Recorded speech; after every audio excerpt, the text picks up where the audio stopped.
The Prime Minister has ordered an inquiry into the contaminated blood scandal of the 70s and 80s. Downing Street says 2,400 people died as a result of being given blood products infected with hepatitis C and HIV, and the causes of an appalling injustice needed to be established.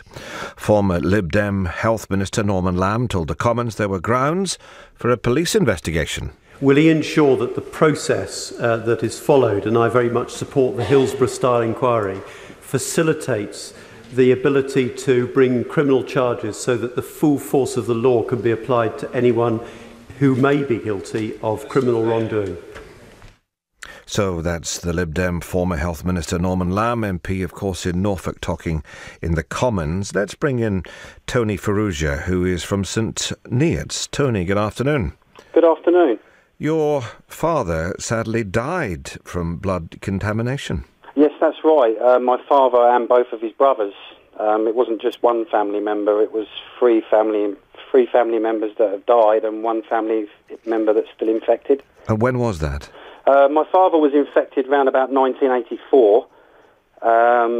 My uncle, who was also exposed to the HIV virus and died, we think he was exposed sometime after this. We know that he was diagnosed with HIV a few weeks before my father died in September 1986. And then my dad's other brother, he was diagnosed on Christmas Eve, actually, in 1990. So he had a nice Christmas present from the Department of Health to let him know they'd infected him with hepatitis C. That's appalling. And you have the official admissions, if you like, from the relevant people that this is what had happened?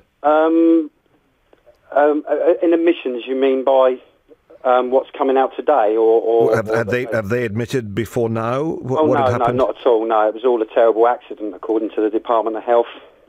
We've known for many years now that wasn't the case.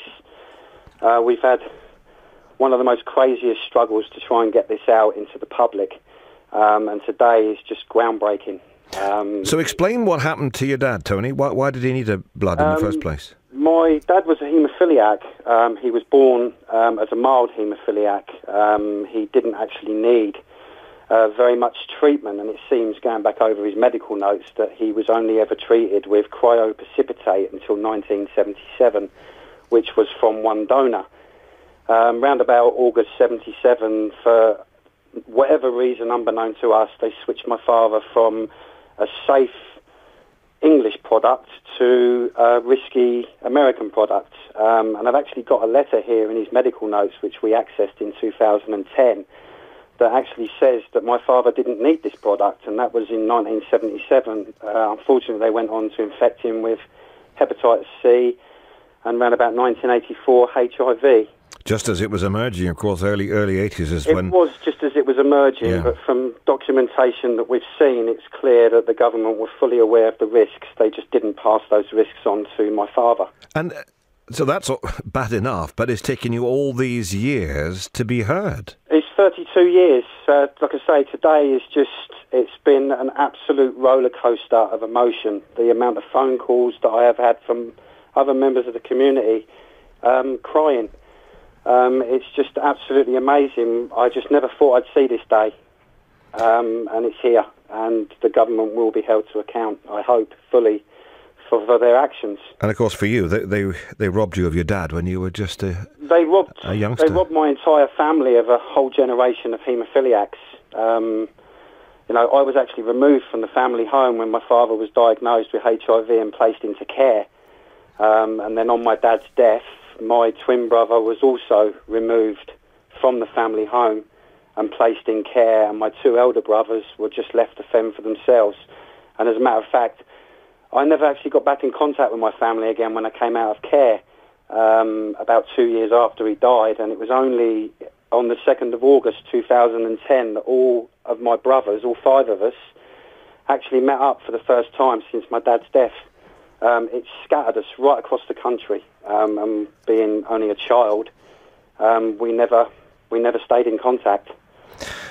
Tony, I think people will find this story absolutely staggering. It's absolutely what you've been shocking, through. And I am so grateful that we are being given this airtime to actually tell people the true horrors of what went on. And I'm sure over the course of the inquiry that this will come out.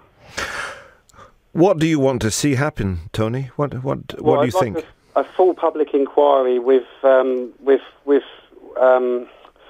ability of the ministers at the Department of Health who were responsible or in power at the time to actually be able to give evidence under oath so that they can't lie, and for all documents, even though we're being told that all documents are already in the public domain, I can absolutely tell you now that that is a lie. Documents were withheld in the 1991 HIV litigation under... basically, they were sensitive documents and they couldn't be put out into the public. We want those documents released. We also, like I said, we want the witnesses to give evidence under oath, anyone that is asked to give evidence under oath. And finally, we want proper compensation. Proper compensation. We've never been paid compensation, ever. Not a penny? Not a penny, no. They've just set up ex gratia schemes which pay mediocre payments to the people that are still infected.